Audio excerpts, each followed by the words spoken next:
Hello, everybody. Welcome back to another episode of That's What Mom Said podcast. I am here today with Julia Nepini. Did I say it correctly? You did. Okay, perfect. She is a forensic social worker, and we're just going to talk all things separating and co-parenting today. I'm glad that you're on the podcast. Thank you for joining us. Oh, I'm happy to be here. Thanks for having me.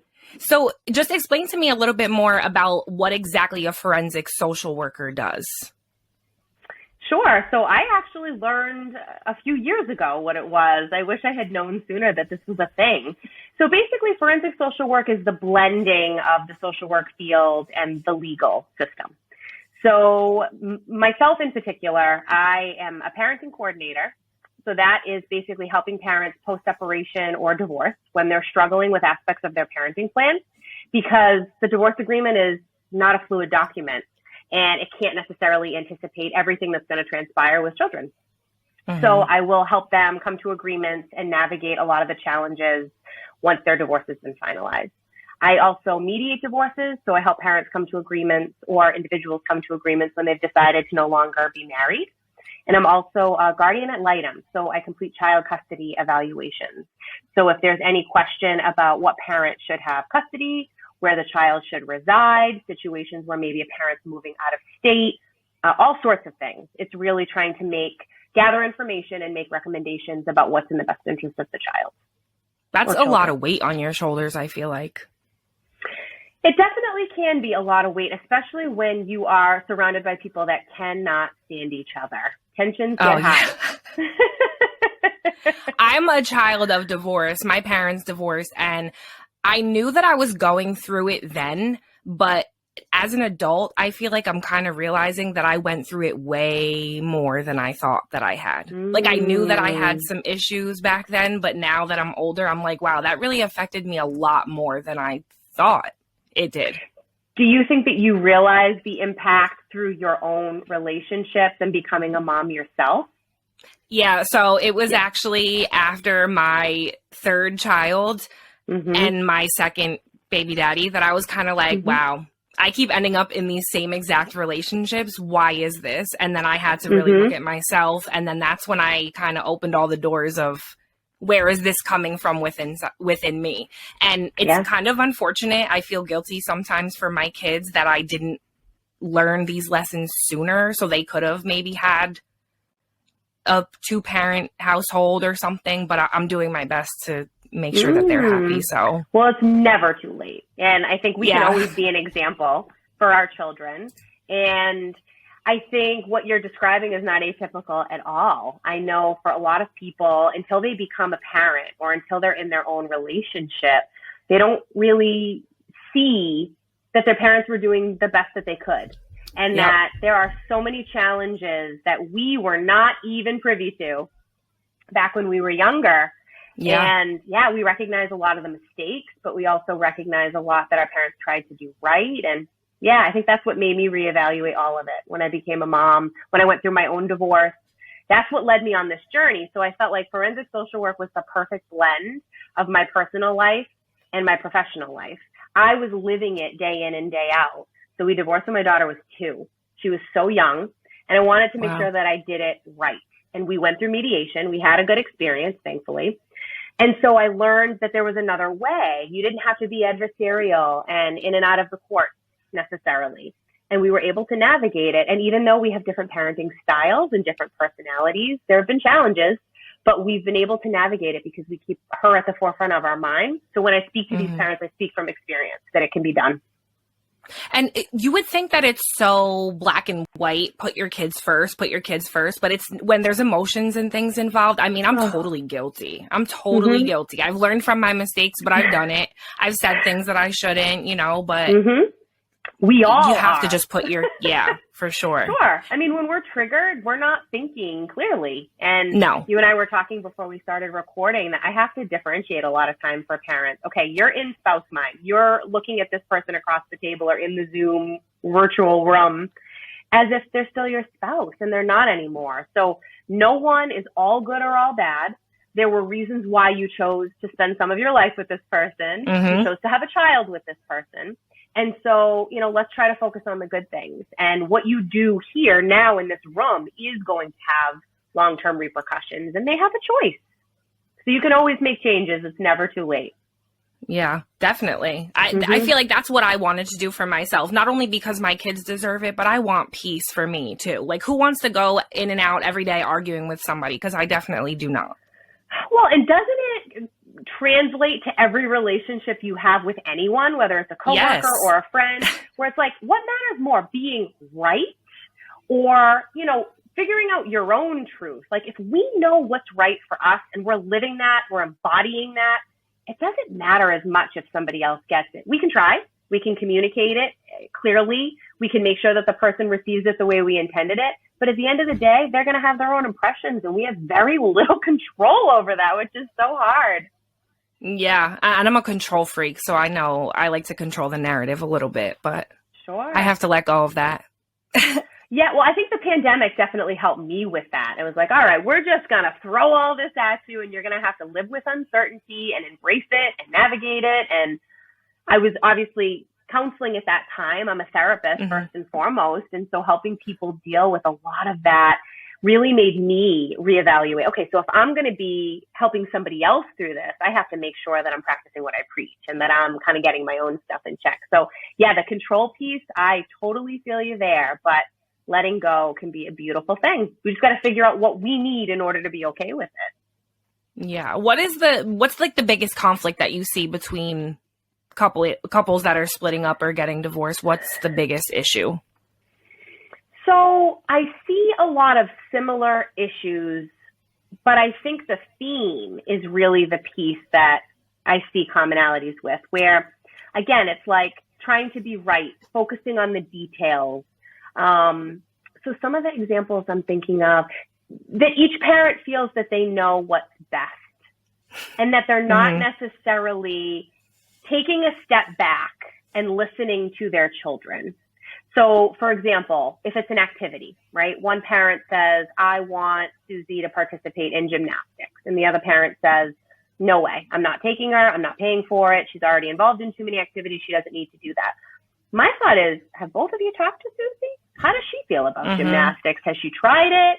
All right, let's do a trial. Let's sign up for one session, see how it goes. Both of you talk to her about it. Both of you go, see how it plays out. And then let's reevaluate. And they can get so consumed with, I want this, no, I want this. And then there's like this gridlock rather than what's it really about? It's about your daughter experimenting and trying different things and figuring out what's best for her. And she's got a voice. And if you guys keep fighting, you're not hearing it. So it's more themes of feeling that they're right, feeling that they know their children the best.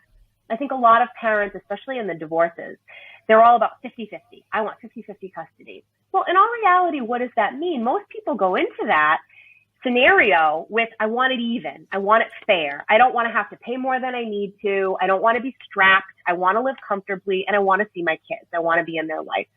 That doesn't have to be 50-50 necessarily. And 50-50 isn't going to work for everyone. So I think it's really about shared. How can you maximize how much time each parent has with their children on a daily, weekly, monthly basis?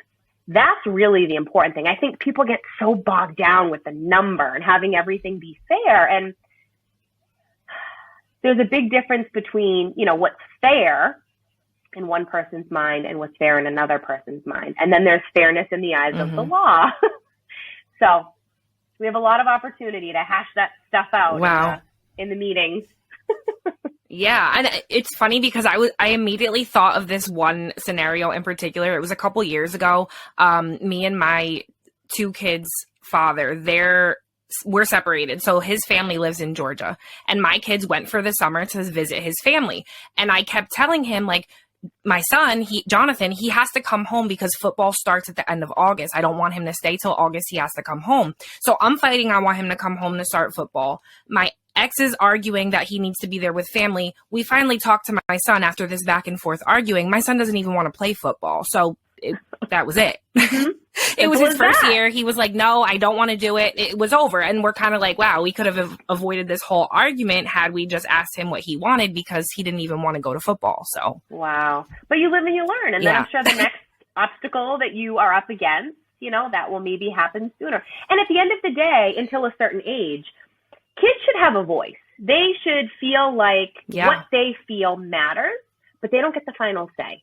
And up until they're old enough, and parents will determine that, developmental stages and the research will determine that, but parents need to work on being on the same page and coming together and having that final say. And that's another thing we work on a lot, is not communicating through the children, communicating between the parents. So for example, even if it's contentious and they don't get along, if the mom suggests something to the children, then it's followed up with, you guys think it over, but I'm also going to check in with your dad and I'll make sure we talk about it and figure out what we're ultimately going to do. Like that weight should not be on the children's shoulders.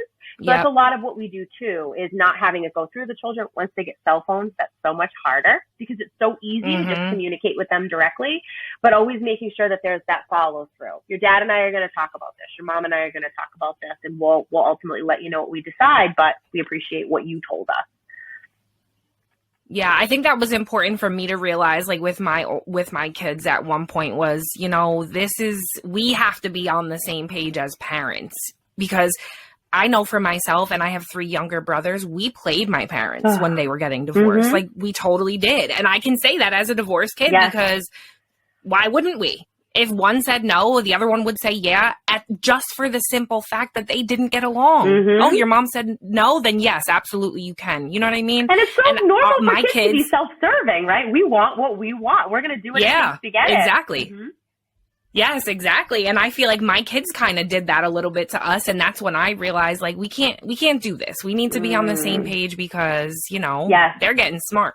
Well, I think you're also speaking to another point where when the parents don't necessarily work through their own emotions, right? So if there's any guilt, if they feel any shame, if they, feel like because of the way things played out, they're holding on to their own responsibility and they haven't worked that through, where does that come out? It comes out in maybe giving in more than you would, not setting great boundaries, coming from a place of guilt. When you're operating from that place, you're going to make decisions that you wouldn't normally make because you're not thinking clearly, right? You're consumed with your feelings.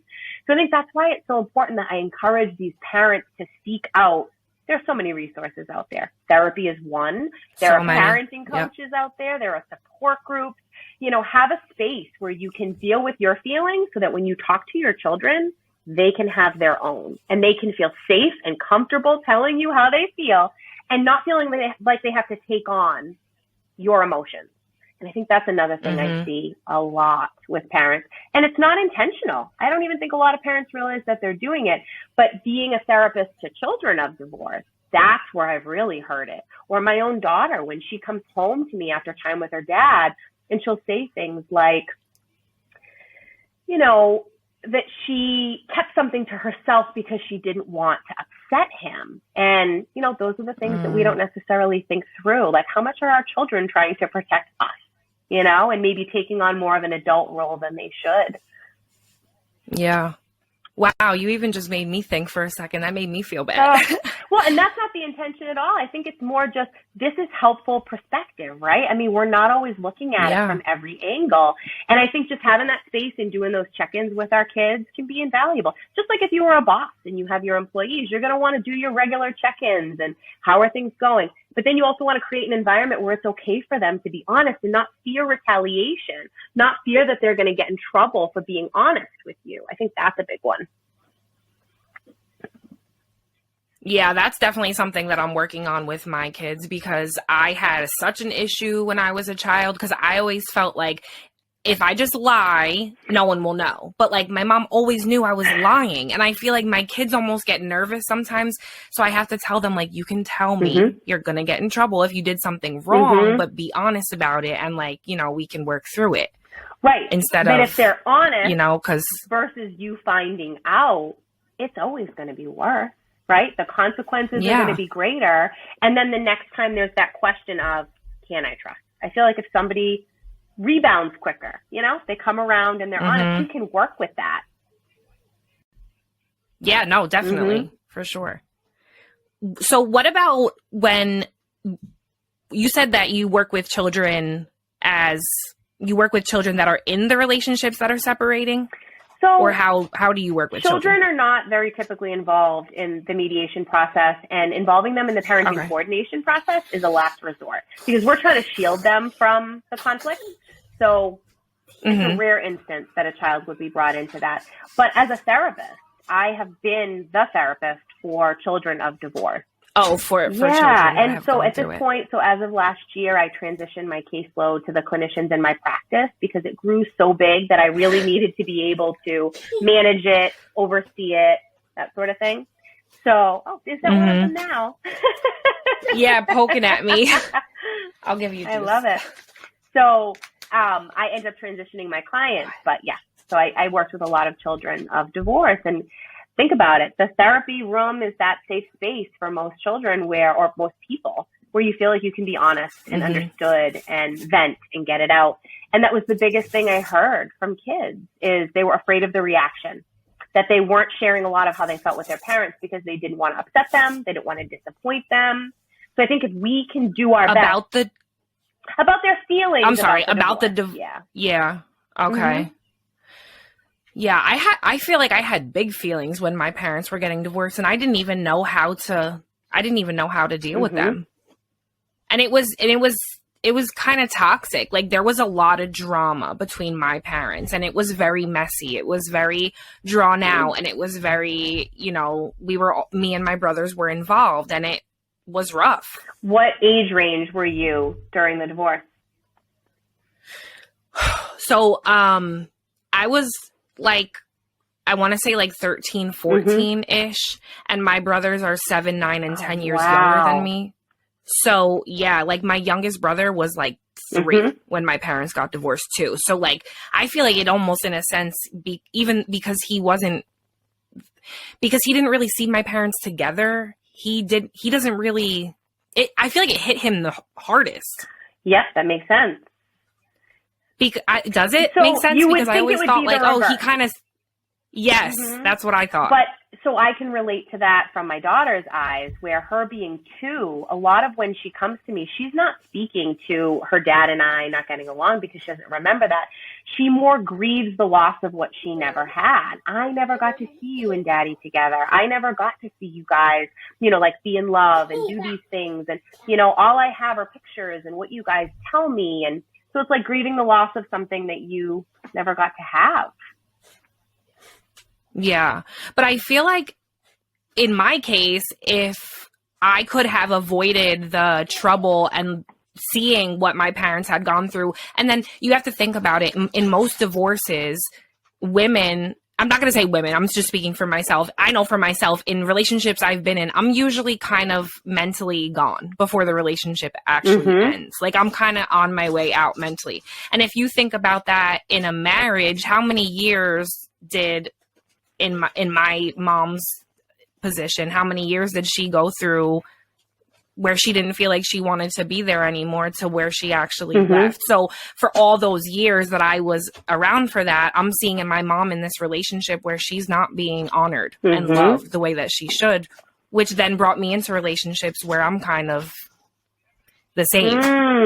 That's really profound. And then it all comes full circle. Yes, it does. But you being 13 versus your youngest brother being, right, you were experiencing it so differently as a female, right? Because you're looking out for your mom and you can understand a little bit more of where she's coming from. And you witnessed so much more. So, yeah, it would make sense to me that you almost don't realize until after the fact how much of a toll that took, because I'm assuming as a teenager, you got your own stuff going on, but then you're also really cognizant of what your parents have going on. So it's a lot to juggle. Yeah. And it was a lot. Yeah. And that was always my goal. I didn't want my kids to go through that. And I feel like that's kind of the reason that I always, even though I would prefer a 2-parent household, if we were to separate, which we did, I feel like I always wanted to be on the best terms and make sure we could always be a family at the end of the day, because my kids deserve that.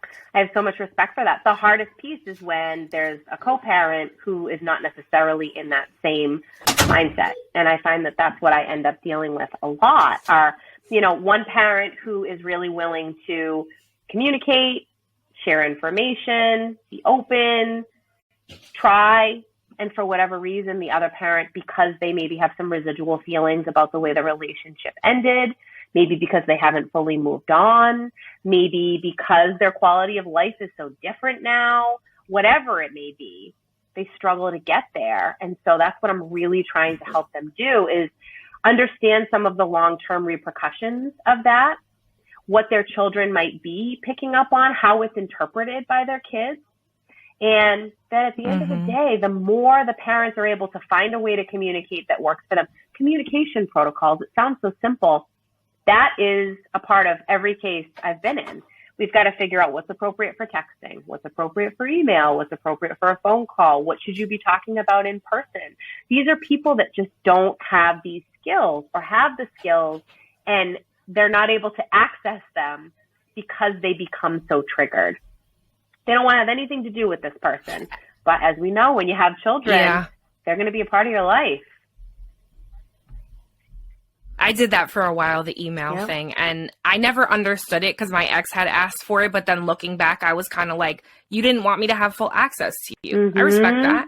You know what I mean? Like, you do what you have to do to get over it. And that's what we did for a while. It can be hard. I think harder when the person clearly has something going on their end, but maybe they can't express it, or they're not really clear on why it is that something is so hard for them.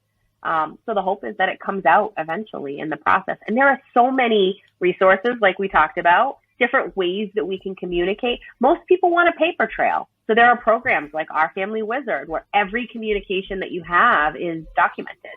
It's all logged. So if anything happens down the line, you have access to the record. That makes some people feel more comfortable. So especially when trust is gone. Yeah, I know. It's really hard when there isn't that trust. Yeah. To feel comfortable with a phone call or an in-person conversation, because then what if everything goes awry and you don't have any witnesses, and who's going to advocate for you?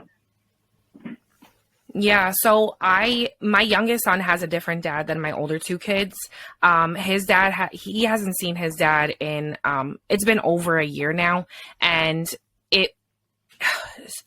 my son is 3. So obviously we split when he was little, and I am like I'm like a helicopter mom. Like, I need to know what's going on with my kids. If they're out of my sight, I'm nervous. And being that like me and his father weren't together that long, like when he started taking him on his own, it just made me very anxious, very uncomfortable. And I would try my best, like, we don't have to talk all the time, but can you please communicate with me? And he couldn't. And this went on for so long, and I was so anxious that I had to stop it, because I could not physically send my child there and just not know if he was okay. But you have to have respect for the other parent, and that's just it. And if you can't, then it just, I think it speaks to the control piece we talked about before. So in all reality, when you separate, definitely control. Hardly any control over what happens when your child is with another parent. You can't control how they parent. You can't control what happens in their home, who the child is exposed to. So that can be really tough. And so if you were to say, these are the things I need from you, I need some check-ins. I want you to give me an update before he comes back to me of, anything significant. If you're not getting those things you need to feel comfortable, that makes it really hard. I'm sure that was agonizing on your end of things. Oh, yeah. And I had postpartum anxiety and depression with him. So it was just like, it was just too much on top of too much. When you do these parenting plans with people, what other things besides communications do you put in place? Is there anything like specific? Yeah. So, as a parenting coordinator, we can really tackle anything under the sun except anything that's going to change the custody arrangement that needs to go through court, or anything that's going to change the child support. So those two things are off limits. But anything related to scheduling, transitions, activities, what school they're going to go to, anything like that, introducing new partners. So really there's so much in that kind of gray area there. Do people have introducing new partners? Some people do in their divorce agreements. Yes, they'll put a time frame as to what they feel is appropriate that the relationship has to be going on for before they feel comfortable introducing the child. Sometimes they want it documented that the other parent needs to meet this person before the children do. So Yeah, some people will do that. Absolutely. I have never heard of that. Does that happen often? No, it's not often, but I've seen it more frequently now than before. I think because we have more information. Oh, yeah, for sure. And people are crazy. And I think the other piece, too, is like for a lot of parents, that's their biggest fear, that the person is going to move on really quickly and they're not going to be able to be alone. And, not having a say in terms of this person who could potentially be a huge influence in the lives of their children. But getting the other person to agree is the tricky part. Wow. I was just going to ask, how often do people actually agree? So I think part of the reason why you don't. So if they don't agree, you can't do it. The agreements is because they don't agree in the mediation process. Because they don't. But that's got to be so hard, because imagine you do that, right? And you have this, whatever it is. Like, I just feel like for the custodial parent, they're home with the children. So then, like, how do you date outside of that? Like, I had to go through that. It was me and it was my kids. And it was like, I either have somebody over when my kids go to bed and we sit in the living room and talk, or like what? Like, what do I do? Do I just not date until my kids are 18? Yeah, it's so hard. How does that work? Well, you're speaking to another population that really became this kind of ideal client for me, would be women who are going through this after separation or divorce transition and really trying to kind of figure themselves out and, going back to like prioritizing their own needs, figuring out what those needs are. And you're right. I mean, the majority of people, fortunately, even if they've had a relationship that didn't work out, they still believe in love. They still want that companionship. And it makes it so hard. You're absolutely right. When you have all that responsibility, how do you balance all of it? But what I've found is if you want it bad enough, you're going to find a way. If the other person really sees something worthwhile, they're going to put in that effort. They're going to respect the fact that your kids come first. And they're going to make the time whenever you can make the time. So it's a great opportunity to weed people out, in my experience, of who's really in it for the right reasons and who isn't. Because you saying, my kids are my priority, to the right person is not going to be a negative. That's not going to be baggage. Yeah, no, that's absolutely true. And I just kind of started like dating a little bit again. And I tell people I have 3 kids, and like, some are like, oh, okay, yeah, that's cool. And other people I just never hear from again. And that's totally cool. But then you just weren't meant for me. It's like there's all these fish in the pond and people are weeding themselves out. They're doing you a favor, right? And then you're going to be weeding some people out. But if someone says, you know what, I'm out of here. Okay, you just made it easy. You paved the way. It's going to be easier for me to find my person. Yeah, no, definitely. And like for me, I saw my mom, she was super reliant on my dad. I saw her get divorced, and then she didn't date at all. She did nothing for like 10 years except be our mom. And like, I know she wasn't fulfilled. There's no way. There's no way you were happy those 10 years just with your kids. Like, you can lie to us if you want, but there's no way. And like, I respect her so much. And I tell her that now, like, I respect you for what you did and like really putting us first after your divorce. But like, it didn't have to be that way. Yeah. It didn't have to. And like, I refuse that. And I just like, I have children, but I feel like that I'm not letting that stop my life. Like, I believe that I deserve happiness. Good for you. Well, then, what your parents went through was not in vain for you. As hard as I can imagine it was, look what you took away from that, right? You are going to make yourself a priority. You are going to figure out what's going to bring you happiness, and you're not going to let anything get in the way. And I believe that, we can, whatever it is, if we want it bad enough, there's a way. There's absolutely a way. So good for you for getting back out there. I definitely agree. Thank you. I'm trying. It's hard. I cannot stand people. I feel like I just like one thing and I'm just completely turned off. I'm broken. Well, this is pretty personal, but I will say that like I am an example of someone who post-divorce dated for 5 years. I had a situation where it was shared custody. So there were weekends that I would have free that I could date. And I knew that my daughter was safe and well taken care of. So it was a little different. And it was so challenging to find someone that was in line with my values and what I wanted out of life and understood what it was like to be a single parent and to have gone through a divorce. And it was all worth it. I was growing and learning and evolving every step of the way, totally found my person.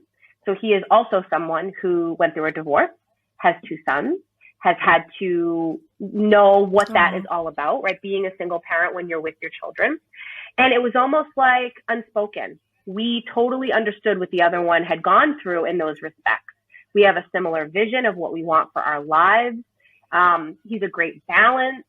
And so I'm not saying that it wasn't challenging to get here and there weren't some obstacles, but those 5 years, and I'm not saying it's going to take that long for you, every single moment of it was worthwhile. I had to adjust to being single again. I had to adjust to managing everything on my own. Independence, my business took off. Like there were other things. And I had to work on being the best mom I could. When my daughter was with me, I was with her, keeping her a priority, going through all those stages, learning how to co-parent.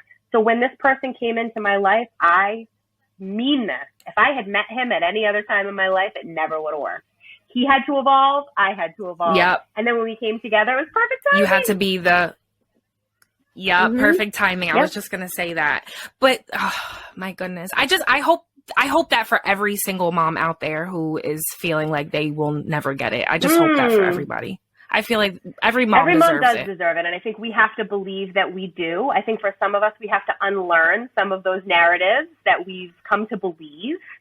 But I think surrounding ourselves with more people like you and I will help, right? Because we're doing it and we believe in it. And what happened to us in the past is not going to prevent us from happiness in the future.